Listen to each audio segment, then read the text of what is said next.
Hi, I'm Greg Schaefer, and welcome to the Virtual CISO Moment. Mike Pedrick joins us today. He is the VP of Cybersecurity Consulting at Nuspire. Mike, thank you so much for joining us today. Thanks for having me. Would love to hear your story. Why did you get started in IT and cyber to begin with? It's kind of a very stressful field at times, and take us up through your career to where you're at today. Sure. So, reaching into the Wayback Machine, I suppose, based on interests as a teenager, I thought I wanted to be an architect when I got out of high school. And not systems architect, architect building architecture. Right. And so I started down that path. I actually earned an associate's degree toward that process and spent 4 years in architectural design before realizing that I cared more about budgets and closing out projects on time and ensuring that the GC could actually build the thing than I did about design itself. And so I burned out of that career field, pretty spectacularly. Mm-hmm. And that was right about the time of the dot-com boom, and people were pulling in six-figure salaries for just being able to power on a PC. And so it was fairly alluring. I went back to school and finished school just in time for the dot-com bubble to burst, and entered information technology via another architectural firm by selling. Go ahead. I think we're kind of almost at a burst right now, too. I don't mean to interrupt, but it kind of feels like that. There's a lot of people who got in when there was a lot of money to be made and a lot of opportunity, and now there's a little bit of a burst. So the only reason why I apologize, I usually don't interrupt, but I want to emphasize to people that it's cyclical. It does go up, it does go on. Anyway, go ahead. Yeah, I mean, slight digression, but I think what surprises me this time is the level of surprise is back. Everybody was shocked when the dot-com bubble burst. And I remember hearing some dissenting opinions that said, just as you just did, it's cyclical, it's okay, we'll be fine. And that proved to be true. And here we are again, where people are shocked to find out that it's still true, that markets are cyclical and this sort of thing can happen. So anyway, I moved into IT by selling an architectural firm on the idea that I could do both jobs, and needed a place to incubate my IT career, and they gave me that opportunity, and that was fantastic. I transitioned from there to an executive level information technology role at a manufacturing firm, and ran all things IT and security for that organization for the better part of 8 years. During that process, though, we had an audit, and the auditors came in and evaluated all of our processes. It was an audit spurred on by our insurance provider. And they came in and they evaluated my security program. And I can't even tell you, it was so long ago, I can't tell you exactly what they evaluated us against. It was probably a proprietary set of controls expectations. I failed miserably. And I thought, when they came to me and asked, what I was doing, I said, well, I have a state-of-the-art firewall. I have a Cisco PIX, and it's configured the best way possible and everything else. So you were expecting like flying colors. It's like, oh no, I'm great. You can't find anything unless you plant something there. Yep, 100%, 100%. I thought it was perfect, and they said, in point of fact, no, it is not perfect by any stretch of the imagination. And so I made the decision there. I mean, this is a smallish organization. I think we had 7 sales offices, but 1 main manufacturing facility, about 120 employees. And I thought to myself, I know I'm in the small and medium-sized business space. I generally have a good sense of, I invested in my education. I've got experience in the field, so on and so forth. But if I was this ignorant to some of the things that I was being shown in that moment, other folks in the small and medium-sized business space have to be as well. And so that led me into moving over into consulting full-time, dedicated consultant, and security exclusively now for the better part of 10 years. And again, it's largely the same sort of thing that preaching the gospel to small and medium-sized business clients to say, I know you feel as though you're not a target, you're too small to be a target, you don't have anything of value, but realistically speaking, and this is such an unfortunate paradigm or parallel to draw, is convenience stores still get robbed. They don't have anything significant. They might have pennies in the till, depending on the time of night. They still get robbed. And it's because they just don't have the defenses, right? They're easier at that point. It's the same thing with small and medium-sized businesses from a technological perspective. So I also, in addition to being a consultant and building consulting practices over the years, I'm also a trainer. I've found tremendous value in what I perceive to be giving back to the community by teaching folks, here's the practical realities of information security, especially with regard to, the business world, trying to draw security folks closer to business acumen, and also trying to instill information security practices in business folks, just to bring those two things together, because I think that that's a glaring hole in our industry in a lot of places, but especially Which in which one is harder? which one? Candidly, I think it's harder. I find it more challenging to bring security folks to the business world. That's what Right? I was thinking you were going to say. Yeah, because security folks, it's a certain personality type that I think gets drawn to information security and security in general. And there's nothing. I'm not by any stretch of the imagination saying there's anything wrong with that. But what I will say is that there's a singularity of focus. I must protect this thing. I must stand guard. I'm ever vigilant. I'm going to make sure this thing is protected, et cetera. I've got blinders on to other realities. In fact, it's mildly entertaining often when I am teaching a class and I tell somebody who's got several decades of experience in the security world that there are perfectly legitimate cases where you would say with a straight face, I am not going to do something to protect this system, this information, whatever. Absolutely. Explode. Like, what do you mean not protect it? I don't understand. What is that? What color is the sky in your world? I don't understand that statement at all. It doesn't make any sense.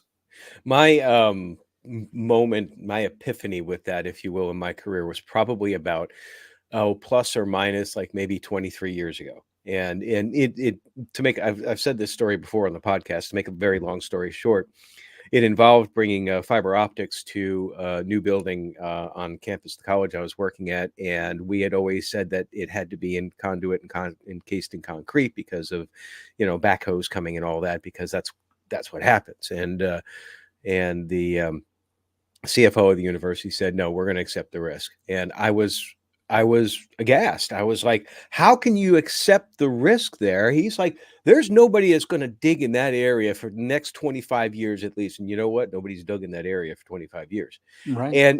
But that was the epiphany for me. That's exactly what you're talking about. It is tough to get to that point because I think up until that point, maybe I'm wrong. And this was my experience. It's like, I always felt like I had to be right. Mm-hmm. And how dare you tell me I'm the technology SME? How dare you tell me that this solution is wrong? I mean, it hurt my ego. Mm-hmm. Check the ego at the door and start learning stuff with regards to learning the business acumen. I totally agree with you, and I was kind of hoping you were going to say that. Yeah, I had a similar case where I was working ultimately for an individual who was worth a appreciable amount of money, and he was I'm not going to say he was risk hungry. I'm going to say that there just wasn't any room in his day to think about risk. I mean, he was full bore. We're going to make money. We're going to grow the business. We're going to, world domination. We're bent on world domination.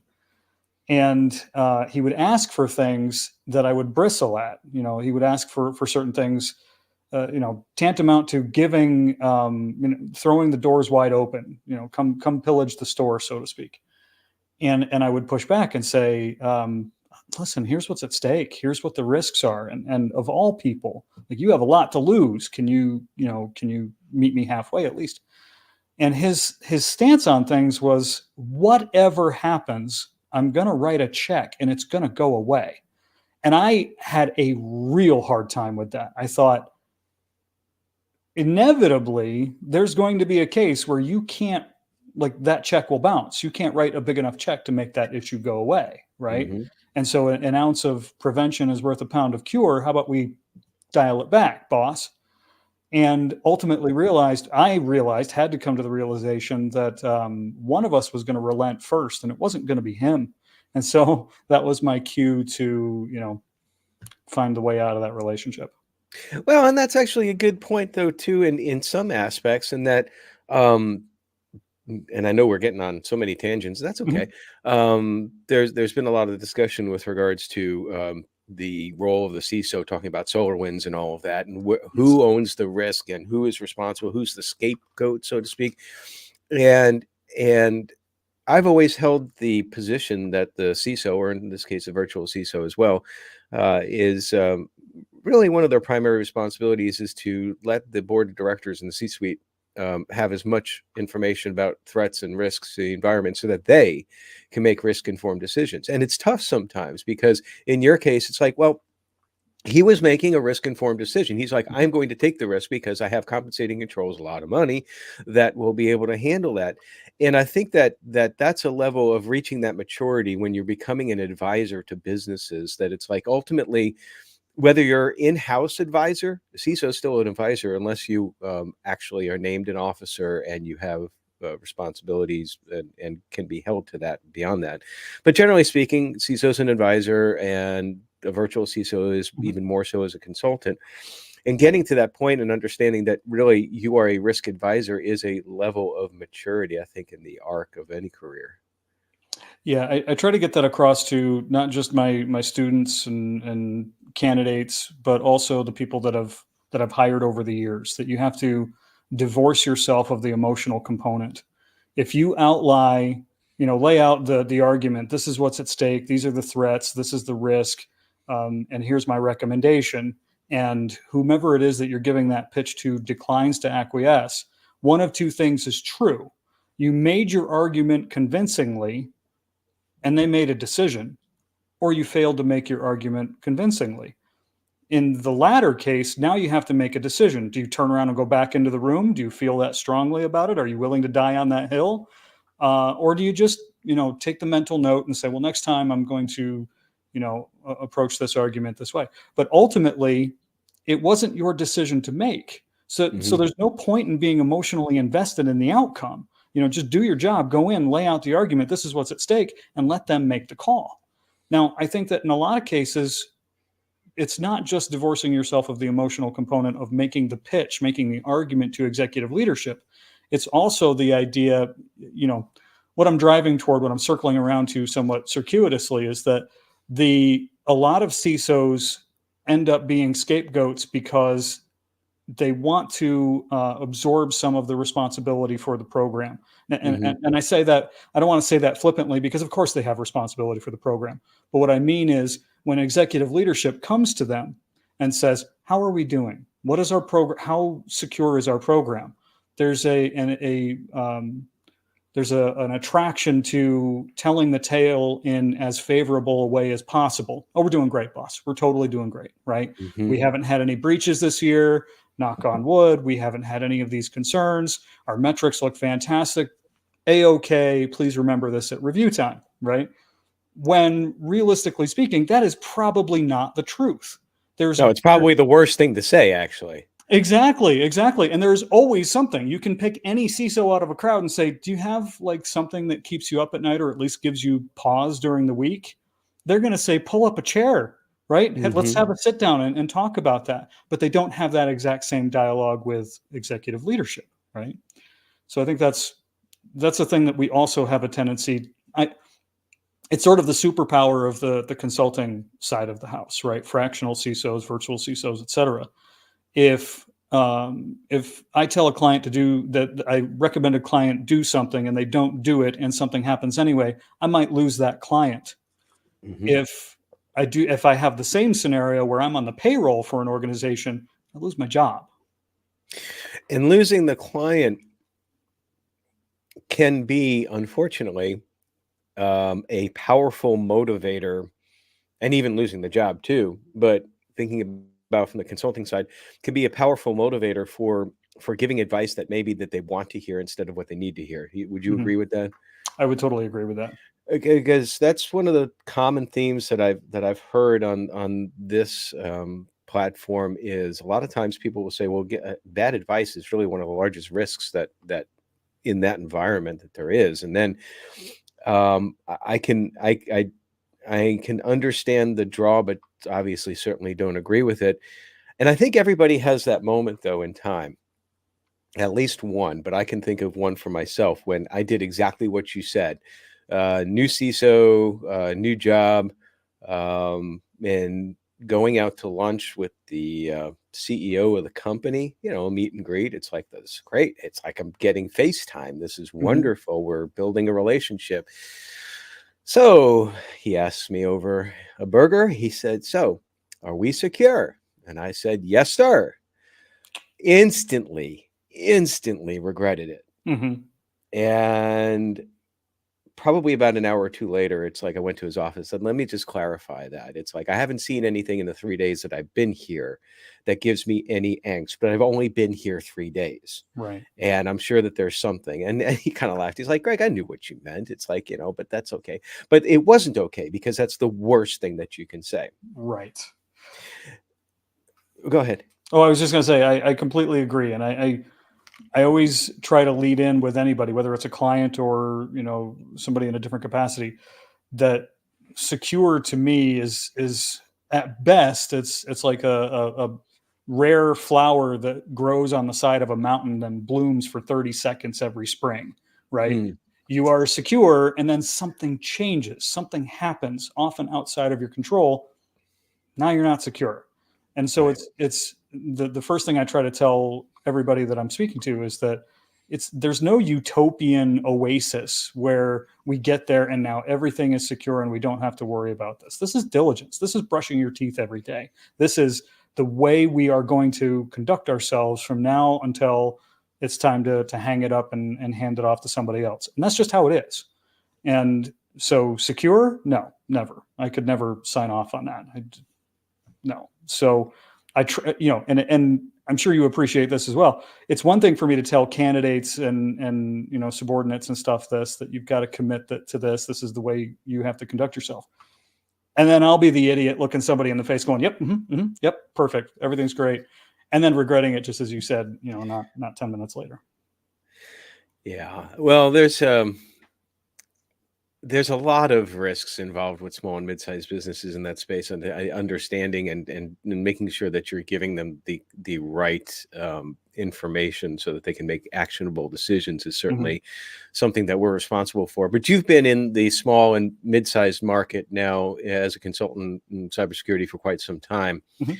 What do you feel? We've actually touched on a few risks already, and it may be one of the ones we've already touched on. But what would you feel is right now one of the most significant cybersecurity risks for small and mid-sized businesses out there today? They just don't have the bandwidth.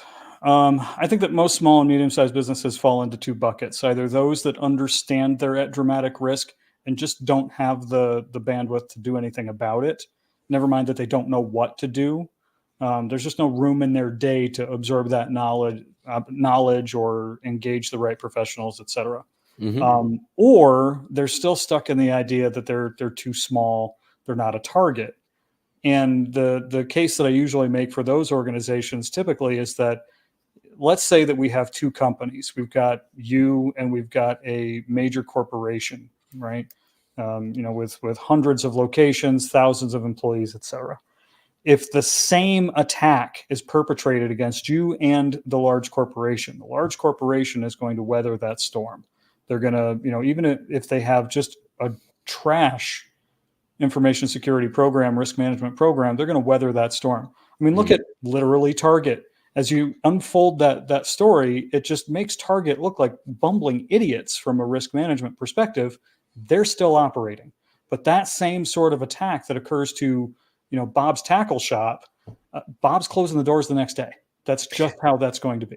I don't remember the end result of that, but the vector in was I believe an HVAC shop in Pennsylvania. Mhm. Did that shop end up closing because of that? I don't know about that. I don't either. And in fact, I think that that's telling, right? Not only did the media not zoom in on that, it is entirely possible that that company folded, in 2014 when this thing happened, and nobody knows, nobody cares, right? And that's also a part of the pressure on small and medium sized businesses. Like a ransomware event could end you in an instant, and nobody would know the difference. what does that mean for you, right? Well, how do you want to prepare for that sort of thing? My first exposure to ransomware was actually as a consultant for a small business. And the irony of the thing is that I hadn't even heard about ransomware at the time. This was about 2010, 2009, 2010. And I had literally just gotten done trying to pressure the client about their backups. Hey, your backups need a bit of work, right? They're sort of ad hoc. They happen when you think about it. We need to have a larger conversation around backups because you have a date with destiny here. Something's going to happen. And so the client reached out to me and said, described the situation. And I thought, that is really bizarre. What are you talking about? Went down to the site, looked at the screen, read the message, and I thought to myself, this is a nuclear weapon. This is the most elegant, most dangerous, most beautiful thing I have ever seen in my life, right? I'm not waxing poetic about ransomware. I think that it's a plague on our society, and I want 5 minutes alone with ransomware distributors. But when I first experienced it, again, I thought this is an ender. It's the perfect attack. I mean, if you think about it. Yes, it is. It's using a thing that we would never in a million years let go of ourselves, encryption, against us. And that's perfect. It's symmetrical. It's perfect, right? But so in that instant that I was, I'm not even done reading the message from the ransomware application, when in the back of my mind, I'm thinking, oh, here's all those conversations about backups, right? Like, hey, I don't know what to say, right? Like, and you can't say, I told you so. No, you can't. And they can't come back and say, well, why didn't you warn us about this ransomware stuff? Because, well, I've never seen it before. This is like a new thing. But it doesn't, that is such a good point, is that it doesn't change the fact that doing the basics in information security is important today and going forward. It's important to lay down that it's kind of like a body. It's the more that you do healthy habits, you should eat right, you should get a lot of sleep, get a lot of rest and all that. Well, I mean, what difference does it make tomorrow? Tomorrow is like, I don't have that much of a stressful day or whatever. But what if something happens to you like one day and you get sick or something, or emotional or what have you? The whole point being is that prepare yourself for the threats that don't exist yet. And you're going to do a lot, because there are going to be threats that don't exist yet that you got to be prepared for. That's a really good point. I didn't think about that. And I remember those days too, with regards to ransomware, thinking something similar, because prior to that, and I might be off base on this, I might be glamorizing the history, so correct me if I'm wrong, but prior to that, if a machine got infected, it used to be that, well, really the worst thing that could happen is that, you're going to lose your machine access for a little while. Okay, we got to rebuild it. And then it kind of moved a little bit. Well, they could use it to jump off if you're doing these drive shares. Everybody was running SMB. I think some were running it over the internet at the time. But still, I mean, okay, those were things, you had other protections in place and this and that, things that were easily recoverable from, nothing major as far as long-term damage. But now we have, as you said before, could be that nuclear world-ending event for an SMB. It's a big deal. And we've been dealing with it for 14 years. And yet, to your point, that we still have SMBs that are thinking that they're not the target. And part of that is because they don't have the bandwidth to understand. Well, how do you get to the point of getting them to understand without them getting hit? Because once they get hit, it's like they have, as Kim Commando would say, backup religion. Once they get hit, they understand. But how do you think is the best way to get it in their head to understand this is an issue? Well, so I have this internal war, because I'm generally disdainful of FUD, fear, uncertainty, and doubt. And I always advocate for the idea that it's a risk. It's a roll of the dice. You can go bludgeon somebody with news about an attack, or if you don't do this, this is the worst case scenario. But you can only do that so many times before you wear out that. Your white noise, yeah. End up being white noise. Yep. As well as it's a hit to your credibility if you say this is going to happen and then it doesn't, and it falls short of the disaster scenario that you laid it out to be. And so usually what I'll tell people is, I want you to think about things in the context of what you have access to, what you know you have the ability to control within your organization. Now, imagine tomorrow you can't do any of that because it's inaccessible. And worse, not just you, it doesn't impact just you, but everybody else who uses those shared resources. And so what would that mean to you? It's also a backwards way of sneaking into conversations around business continuity. Let's talk about RTOs. Let's talk about RPOs. Tabletop exercises. I Yeah, was thinking exactly the same thing. right. Exactly. Like, imagine you can't do your job for a day. Do you shrug it off? Okay. Now imagine you can't do your job for a week. Can you shrug that off? Is that going to be okay? And so, I try to talk people through these scenarios based on the outcome. And in a lot of cases, I won't even mention ransomware because it is just one small part of the larger, threat landscape, right? And in fact, ransomware has more or less become ransomware used to be the threat. And in some cases, when it's just a spray and pray sort of campaign, it still is. It's the sum total of the threat. But now it's just a cudgel used in the context of a larger attack vector in a lot of cases, right? Somebody gets into your environment, they will occupy that environment or whatever they can access for days, weeks, months, and they're only deploying ransomware when they're ready to get loud because they're ready to get paid. And so, again, ransomware is not the threat anymore. It's a part of a threat, toolbox, an attack toolbox. And that's scarier still. You know what I mean? I mean, that's almost worse than when it was just, oops, I clicked a link and ransomwared my local PC, because to your point, we used to have much wider, that was going to be poorly worded phrasing. We had networks that were much more widely accessible to the entirety of the organization. We got a P drive and an S drive and whatever else. And ransomware would execute in the context of the user who had been unfortunate enough to launch it. Well, if that person only has access to one network share, only one network share is mapped, their machine got borked and that one share had to get recovered, hopefully, right? But now the stakes are much higher. Ransomware is hitting the backups and it's hitting, whatever it can touch inside the context of the user account and outside. And they're exfiltrating information too. Yes. During all this, which is part of that expansion of the ecosystem with regards to ransomware. So it's like, all right, well, we realize that encrypting your stuff isn't as big of a deal as we thought it was because now everybody has actually gotten backup religion. We need to do something else with it. We're going to sell your data or expose your data unless you pay the ransom. So and it's ever changing. I mean, again, we were just talking about simple things to prepare yourself for the threats for today and for the future.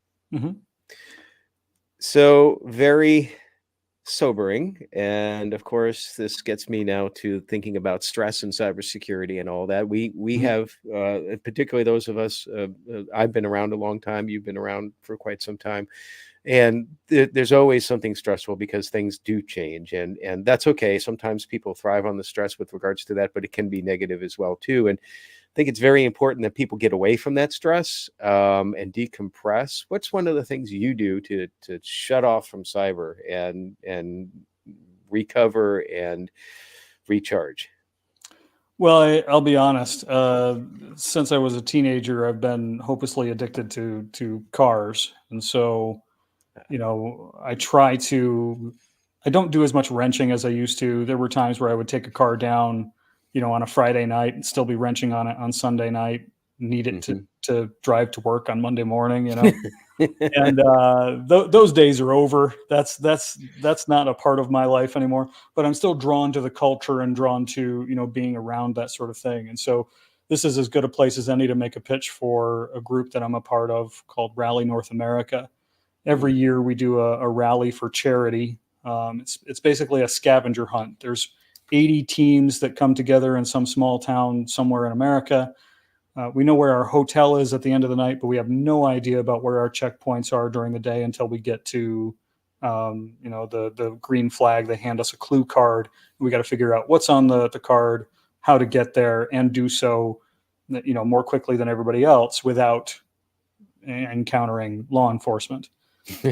And it's not, I hasten to add that a lot of folks are like, well, that sounds like Cannonball Run. No. if you get so much as a parking ticket, you're disqualified. You're an ambassador of yourself, the organization, and the charity, right? And so it's a Right. game of navigation. How can I get there quicker than everybody else? Let me find the right, the right path to do so. So every year, or almost every year, I try to make sure that I go out for that event. It's usually 4 to 5 days, or I guess 3 to 5 days. And it helps me to not just be in a vehicle and be around other enthusiasts and other vehicles, but also to see parts of the country that I haven't seen before or wouldn't normally go to. And our place in the grid is dictated by how much money we raise for the charities. So for those of us that are competitive in that way, it's also a tremendous, we're doing something good, right? It helps the heart. I raised, we raised $220,000 for the charity this year, and that's aces. That's awesome. And so I guess that's part of your future plans for this year. Mm-hmm. Anything else coming down the pipe that you want to chat about? I guess I've been working on some things. There is a series that I've been posting on LinkedIn, and I'm trying to make sure I do something more than just LinkedIn posts with this thing. But if you search the hashtag Build a Better Client, a part of my ethos for the last several years has been breaking down the relationship between service provider, managed services, whether it's just help desk as a service or whatever, and client and their clients, because I see there's a tendency for service providers to look down their nose at certain clients. Gosh, I wish this client was better at this. Gosh, I wish this client was, more savvy about this subject matter, et cetera. If you want a better client, build a better client. Full stop. Ask the questions that you want answers for. Don't just wait for the client to come to you, right? And from the client, and I make this public, it's not just for the consumption of service providers. I want clients to see that same content and say, hey, yeah, you know what? I'm going to pick up the phone and I'm going to call my service provider and I'm going to ask those questions as well. So very good. So the hashtag for that is Build a Better Client. Mm-hmm.